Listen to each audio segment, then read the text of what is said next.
7ই জানুয়ারির মধ্যে ওসমান হাদি হত্যার চার্জশিট দেয়া হবে বলে জানিয়েছেন তথ্য ও সম্প্রচার উপদেষ্টা সৈয়দা রেজওয়ানা হাসান। একই সঙ্গে এ হত্যার বিচার অন্তর্বর্তী সরকারের সময়ের মধ্যেই শেষ করার আশ্বাস দেন তিনি। শনিবার রাত 11টার দিকে শাহবাগে আন্দোলনকারীদের সামনে গিয়ে হত্যাকারীদের গ্রেফতারের বিষয়ে আপডেট জানান তিনি। ডিএমপি কমিশনার শেখ মোহাম্মদ সাজ্জাদ আলী এই সময় তার সঙ্গে ছিলেন।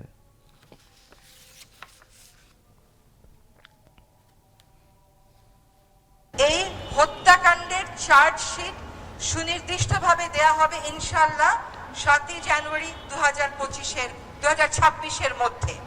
এই চার্জশিট দেওয়ার পরে অন্তর্বর্তী সরকার থাকাকালীন সময়ে যেন দ্রুত বিচারটা করে যাওয়া যায় সেটার নিশ্চয়তা আমি আপনাদেরকে দিচ্ছি।